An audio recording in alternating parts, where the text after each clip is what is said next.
Que la grâce et la paix de Dieu soient avec vous et que l'Éternel Dieu vous bénisse. Je suis le révérend pasteur Liadé Anissé et je suis le leader de l'église missionnaire évangélique La Réconciliation.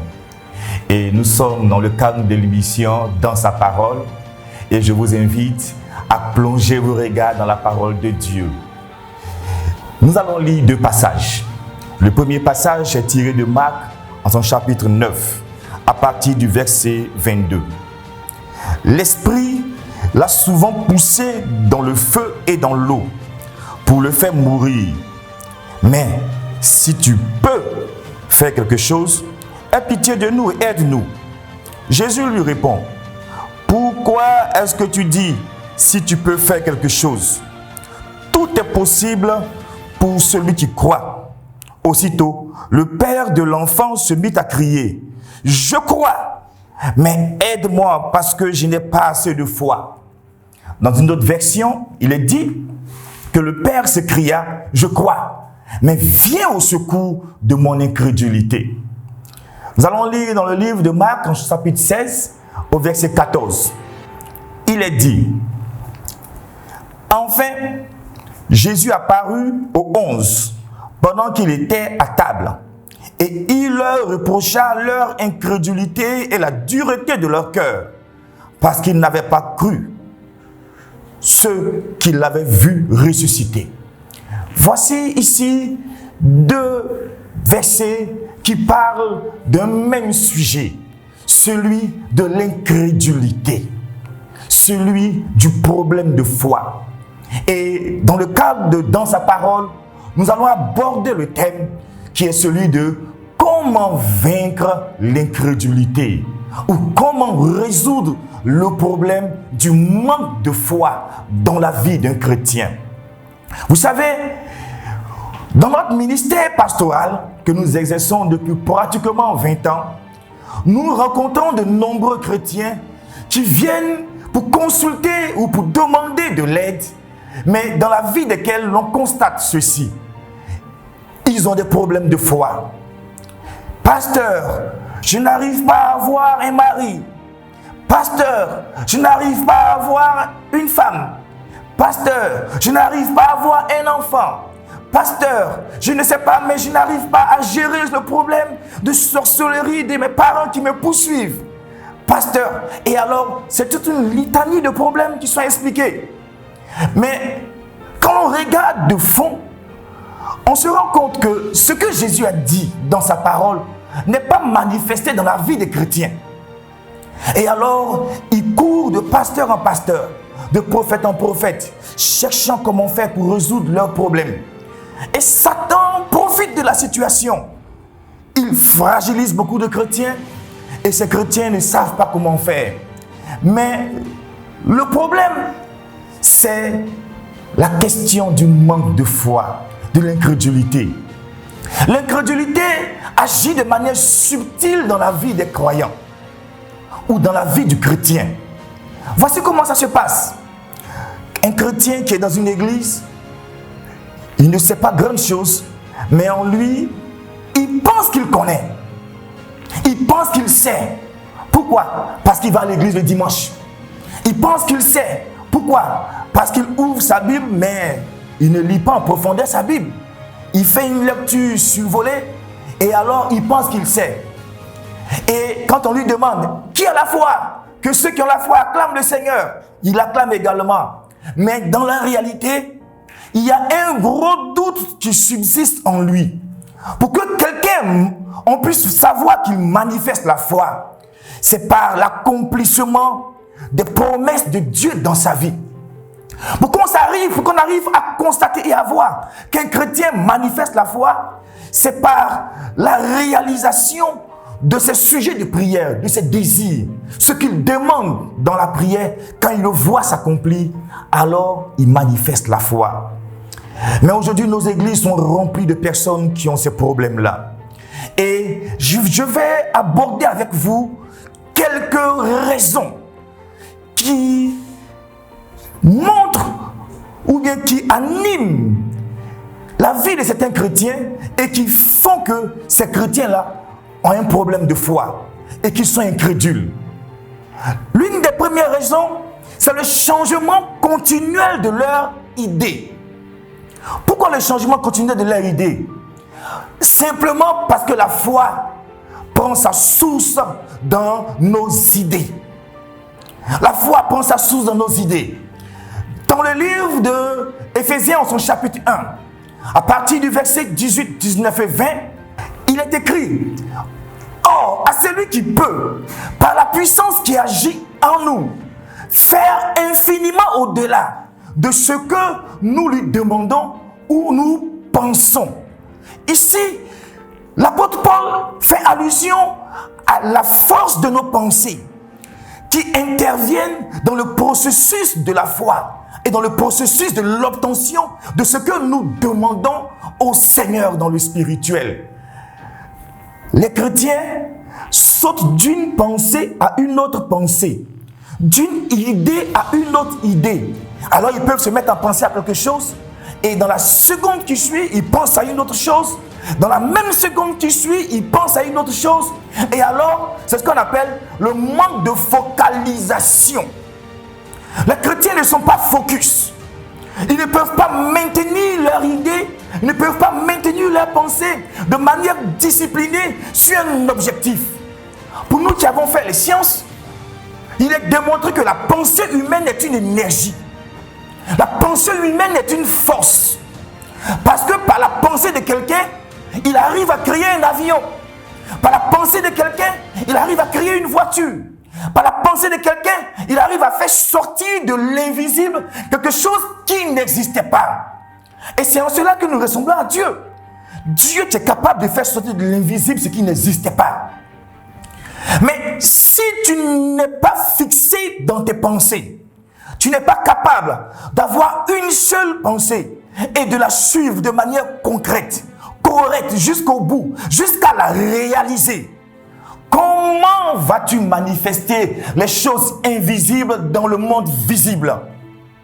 C'est impossible. Le fait de changer continuellement de pensée ou bien d'idée, alors montre une incertitude et une instabilité dans la vie du chrétien. Et il y a des chrétiens qui raisonnent par tout d'un coup. Et si, tout à coup, et dans leur esprit, ils s'attendent à ce que le et si, tout à coup, devienne une réalité. Ça ne se manifestera jamais. Une deuxième raison de la présence de l'incrédulité dans la vie de plusieurs chrétiens, et même de la majorité des chrétiens, c'est le fait qu'ils mélangent tous leurs besoins dans une prière. Ils ramassent tout ceci comme dans un sac à poubelle et puis jettent ça devant la présence du Seigneur. Seigneur, j'ai besoin que tu me donnes de l'argent pour acheter une voiture. Et puis s'il te plaît, n'oublie pas de m'envoyer de la nourriture de demain. Et puis rappelle-toi que je dois aller quelque part. Alors ils résument tous leurs besoins dans une seule prière. C'est un problème. Même si Jésus a dit que votre Père qui est dans les cieux, il sait de quoi vous avez besoin. Mais cela ne nous dédouane pas. Cela ne nous dispense pas de lui exprimer nos besoins. Lui, selon un protocole normal et avec une manière très bien définie. Les chrétiens ne savent pas prier pour présenter leurs besoins. Et plusieurs chrétiens également font ou bien sont l'objet de confusion dans leur esprit. Dites-moi, quelqu'un qui est confus à l'intérieur de lui-même, à quoi peut-il s'attendre dans le domaine spirituel? Il ne peut s'attendre à rien. Regardez les fous. Ils sont confus dans leurs pensées. Ils sont confus dans leur esprit. Tout est mélangé à l'intérieur. La conscience a été écartée par je ne sais pas quoi. Et ils ne sont plus capables de suivre une logique. La confusion dans l'esprit, la confusion dans les pensées amène à déranger le système de la foi interne. Je suis ingénieur en génie chimique. J'ai étudié la chimie et j'ai appris ce que c'est que les atomes, ce que c'est que les molécules, ce que c'est que les processus. Et j'ai associé cela dans ma recherche de Dieu. Il y a une fois, j'ai voulu savoir ce que c'était que la foi. Et c'était en 2006. J'ai passé pratiquement 8 mois à étudier la foi. J'ai pris la Bible. Je l'ai lu, je l'ai relu. Je me suis arrêté sur la foi, les passages qui parlaient de foi. J'ai pris certains livres chrétiens. Je les ai lus. J'ai pris certains livres sur la psychologie. Je les ai lus. Sur la psychanalyse. Je les ai lus. Et il y a une fois, j'ai eu une vision.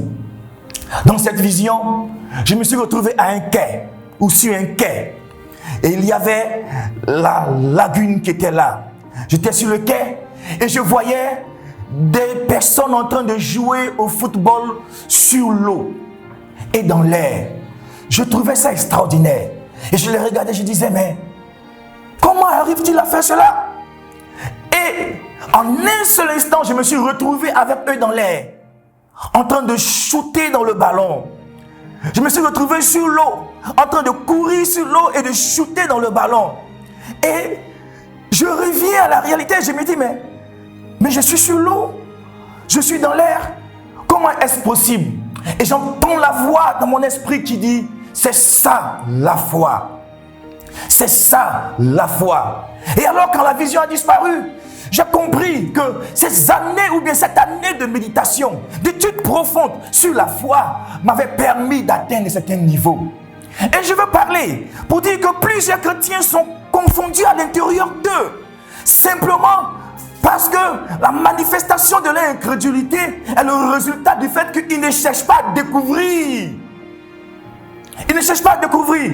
C'est vrai, le pasteur vient le dimanche pour enseigner. Mais dites-moi, le pasteur enseigne pendant combien d'heures? Il enseigne juste tout au plus pendant 45 minutes. Ou bien s'il a été trop long dans son sermon, c'est 1 heure de temps ou 1h30 de temps. Et d'ailleurs, pendant tout ce temps, plusieurs chrétiens sont distraits. Plusieurs chrétiens ne sont pas focalisés. Plusieurs chrétiens, certains dorment. Certains sont sur leur portable, en train de répondre à un message pendant la prédication. Et pendant la semaine, combien de temps passes-tu dans la parole de Dieu, où tu vas tirer les éléments et les rudiments de la foi? C'est un problème. Et c'est un énorme problème. Alors, plusieurs chrétiens qui ne voient pas, ou bien qui n'ont pas vu leur désir se réaliser, ont été blessés à l'intérieur d'eux. La Bible dit dans le livre de Proverbes au chapitre 13, au verset 12, qu'un désir qui n'est pas réalisé crée une frustration interne. Ça rend le cœur malade. Mais un désir qui est réalisé, il donne de la santé à notre corps et à notre âme.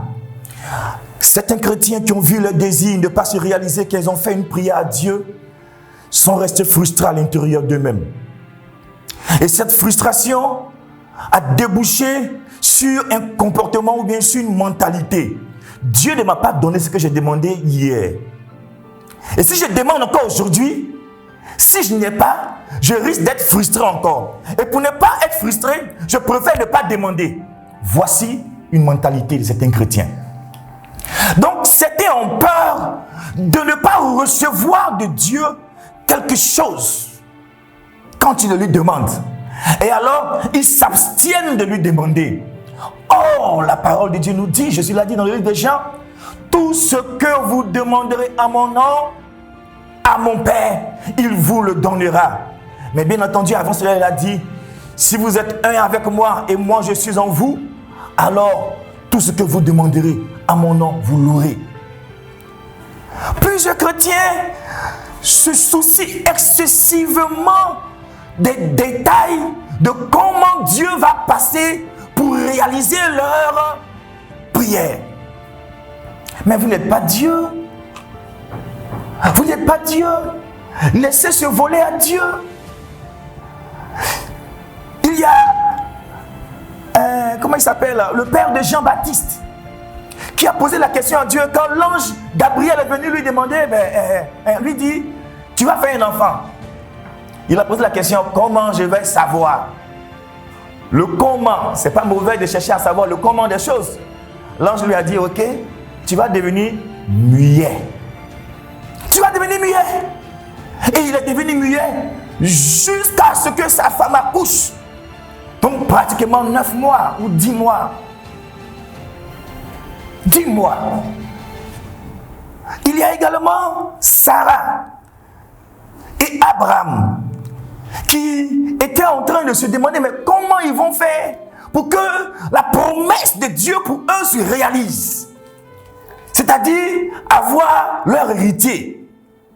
Et un jour, Abraham, dans ses multiples réflexions, il pose la question à Dieu pendant que Dieu lui dit, Abraham, tu vas avoir un enfant, il ne faut pas t'inquiéter.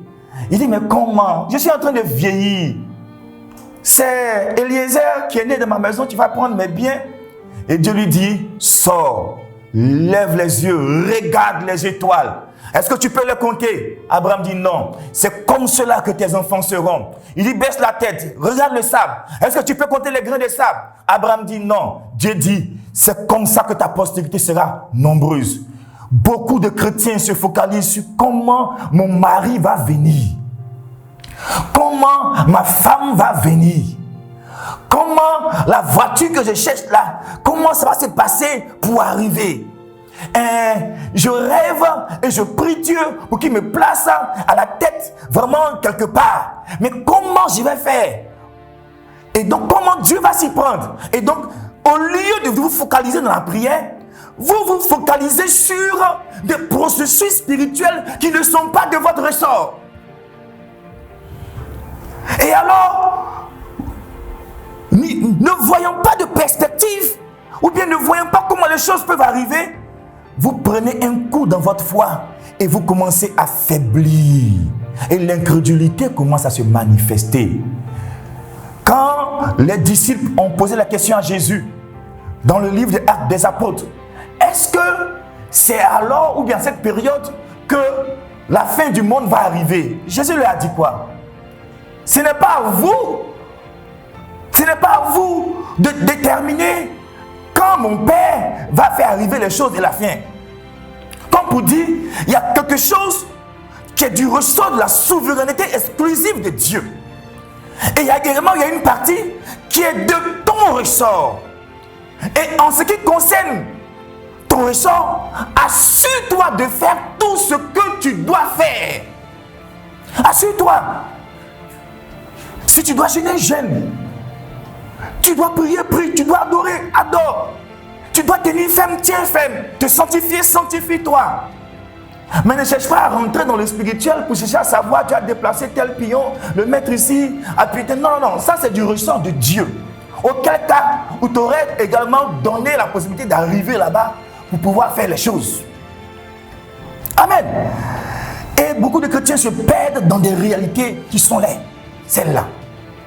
Vous vous souciez trop du comment. Vous vous souciez trop du comment. Quittez dans cette façon de réfléchir.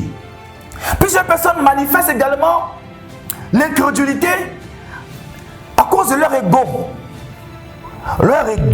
Leur ego personnel. Je vous explique. L'ego de l'homme, en d'autres termes, est appelé dans la Bible l'orgueil de l'homme.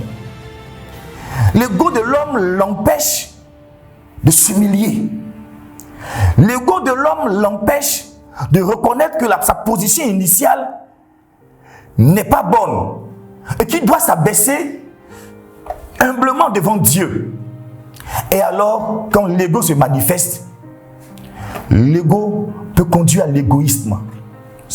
L'égoïsme, c'est un dérivé de l'ego. La manifestation de notre être intérieur qui ne veut pas partager, qui ne veut pas diffuser, qui ne veut pas communier avec les autres. Et plusieurs chrétiens sont dans l'incrédulité ou bien ont des crises de foi parce que leur ego intérieur ne les amène pas à s'humilier. La Bible dit, Dieu, il résiste à ceux qui sont orgueilleux. Imaginez un mur, rentrez dans le mur. Ce mur vous laissera-t-il passer? Non, vous allez vous en sortir avec une bosse ou avec des contorsions. À plus forte raison, Dieu vous résiste parce que votre ego est surdimensionné.